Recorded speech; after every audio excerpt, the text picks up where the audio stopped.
Bonjour Nicolas Bouzou. Bonjour. Bienvenue à TV5 Monde. Merci d'être avec nous pour parler de votre dernier livre, Sagesse et folie du monde qui vient.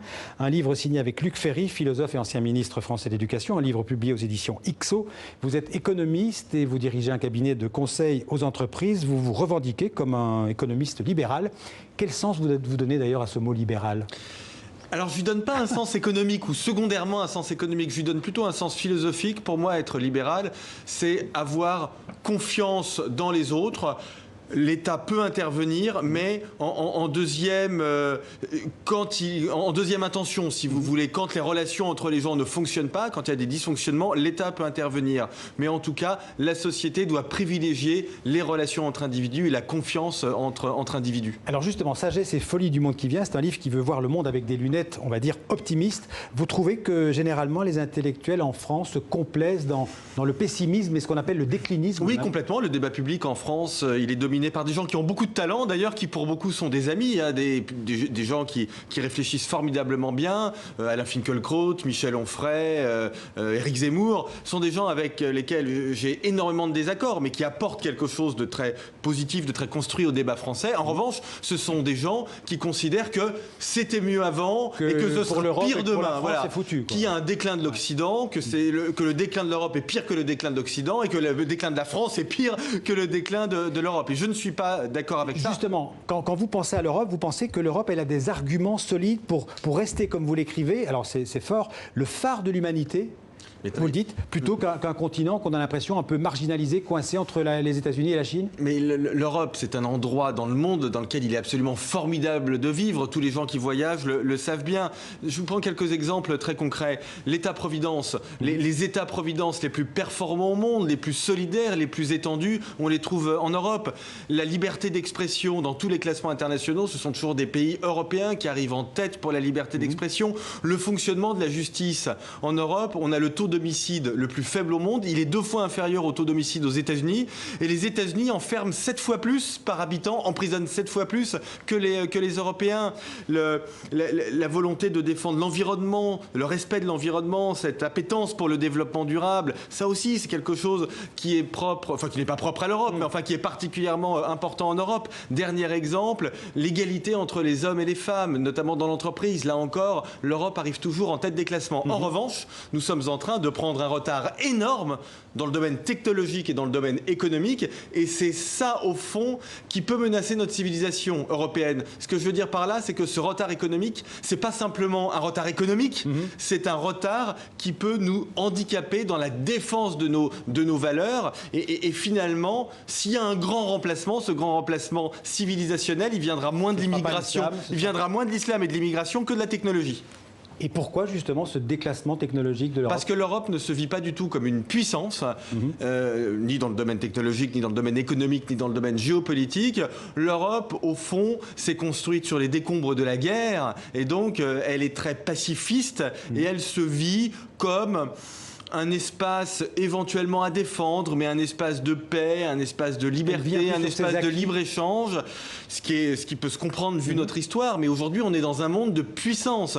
Nos amis chinois ou nos amis américains, ils pensent en termes de puissance. Et nous, en Europe, nous refusons de voir les choses de cette façon-là. Alors justement, plus de technologie, parce que vous en parlez dans le livre aussi, cet aspect du chômage, plus de technologie, la révolution technologique qui est en cours. Vous la comparez à la révolution industrielle du 19e siècle. Bien sûr. Avec le numérique, avec l'intelligence artificielle, est-ce qu'une grande partie du travail ne va pas disparaître? Non, le travail connaît une transformation qui est majeure, qui est sans doute inédite, mais il y a toujours une différence entre l'humain et la technologie. L'intelligence artificielle et l'intelligence humaine, en réalité, ça ne fonctionne pas du tout de la même façon. Le terme d'intelligence artificielle est trompeur, parce qu'on a l'impression d'une intelligence humaine qu'on aurait copiée. Mais c'est pas ça. Enfin, il y a des métiers qui vont disparaître. C'est 2 choses complètement différentes. Mais bien sûr qu'il y a des métiers qui vont disparaître, mais il y a toujours des métiers qui ont disparu. Il y a plus de... Là, notre studio est dans Paris. Dans Paris, il y a une rue des Charrons, il y a une rue des Lavandières, il y a une rue du Prévost, il y a une rue de... etc. Il y a un quai de la Mégisserie. tous ces métiers ont disparu. Et tant mieux, parce que c'était des métiers très pénibles en réalité. Mais le gros du sujet, c'est pas ça. D'une part, il y a plein de métiers qui vont apparaître.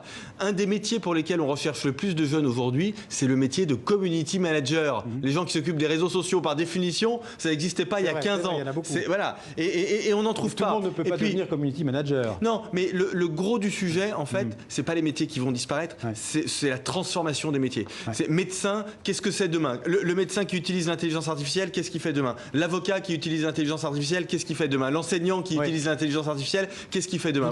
Vous dites que même s'il y a un chômage technologique, comme on dit, vous en parlez dans le livre, ce ne sera que transitoire, ce sera un phénomène transitoire. Oui, parce que toutes ces technologies, elles créent énormément de nouveaux besoins. Je vous prends un exemple. Dans la santé, par exemple, la robotique, le numérique, l'intelligence artificielle, ça permet de faire des progrès colossaux en termes de médecine personnalisée, en termes de prévention. Et ça, si vous voulez, ça va créer de nouveaux besoins. La prévention aujourd'hui, dans le système de santé, ça n'existe quasiment pas. Demain, c'est un énorme secteur. Alors, on fait un petit zoom arrière. Ce monde qui vient, on a quand même l'impression que c'est un monde qui va encore creuser plus les inégalités entre les classes aisées et ce qu'on peut appeler les perdants de la mondialisation. Est-ce que vous êtes d'accord avec ce diagnostic? Bien sûr. On le voit déjà, notamment dans les pays anglo-saxons, où l'articulation de la mondialisation et de l'innovation technologique, en fait, soit elle aspire les gens vers le haut, ils sont très à l'aise dans ce monde et ils vont s'enrichir rapidement, soit elle aspire les gens vers le bas parce que vous avez des gens qui sont directement concurrencés par la mondialisation et par la technologie. Donc, non, c'est pas une génération sacrifiée, mais c'est vrai que c'est une pression très forte sur les classes moyennes. Je pense que ça peut se traiter. Ce sont des questions d'éducation, des questions de fiscalité, des questions de logement. Et à mon avis, c'est le principal sujet que nous avons à traiter dans les pays développés. Parce que sinon, ce qu'on connaît, alors pardonnez-moi, on est regardé dans bien d'autres pays que la France, mais nos téléspectateurs savent qu'en France, on a eu un problème avec les gilets jaunes. Si on ne traite pas ce sujet, on aura dans 10 ou 15 ans les gilets jaunes à la puissance 10. Justement, les gilets jaunes, ils sont l'expression de ce déclassement de certains qui ont raté le train en marche de la mondialisation. Les gilets jaunes du début, pas ceux qui aujourd'hui cassent, mais les gilets jaunes du début, oui. Et au fond, ce sont aussi les gens qui ont voté pour le Brexit au Royaume-Uni. Ce sont les gens qui, aux États-Unis, aujourd'hui souffrent d'une épidémie d'alcoolisme, d'overdose. Quelle réponse autre que le populisme pour ces gens-là? Mais justement, c'est à nous libéraux, je pense, d'apporter une réponse. Oui, c'est pour ça que pour moi, bien sûr. Pour moi, le cœur du sujet, il faut absolument réinvestir l'éducation. C'est-à-dire que les métiers de demain, au fond, ça demande des compétences qui sont des compétences assez classiques. Le métier de demain, c'est le métier qui utilise la tête, le cœur et la main. La tête, c'est être capable d'être pragmatique, d'être réactif, de résoudre des problèmes qui arrivent de façon un peu aléatoire. Tout le monde peut faire ça, c'est souvent du bon sens. Le cœur, c'est les interactions sociales. Et la main, c'est les métiers de l'artisanat. Ma femme, elle fait des vitraux. Google, il n'est pas du tout en train d'investir pour faire un robot qui va faire des vitraux. Son métier n'est pas menacé. Non. Alors, si on parle commerce, finance, marché, malgré les crises à répétition, on en a connu beaucoup depuis 2008, en Europe notamment, malgré les dettes publiques, privées qui continuent de croître, pour vous, vous le dites dans le livre, malgré tout ça, le capitalisme, il a un avenir. Oui, bien sûr. De toute façon, aujourd'hui, alors je sais que c'est difficile de dire ça parce que c'est un message difficile à faire comprendre, mais en réalité, le monde est plus accueillant qu'il n'a jamais été. Quand vous regardez toutes les statistiques, le revenu moyen dans le monde, il n'a jamais été aussi élevé, la pauvreté extrême, elle n'a jamais été aussi faible.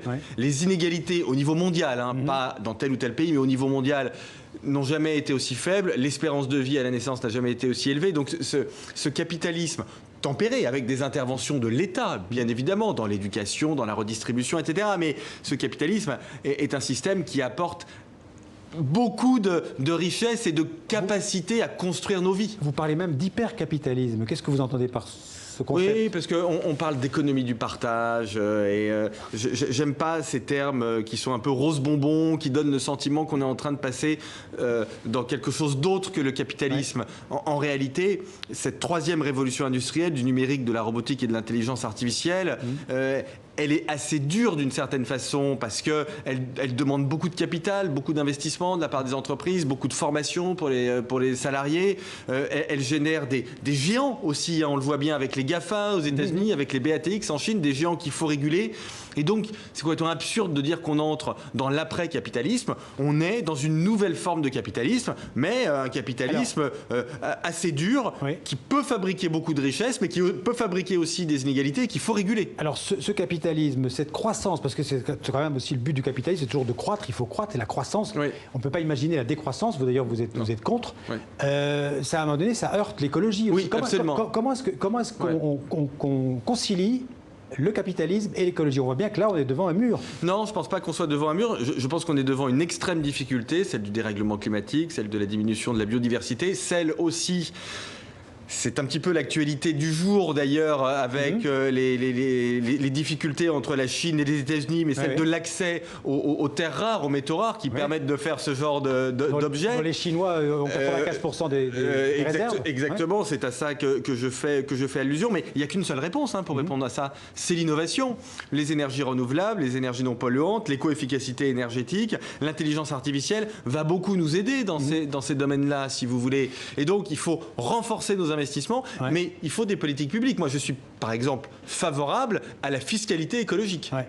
Alors, ça ne vous a pas échappé qu'on était en campagne électorale pour les européennes. Tous les sujets dont nous venons de parler, ça a été pratiquement absent de la campagne. C'est quand même assez inquiétant. Ça me rend malade.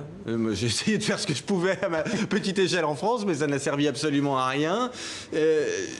En fait...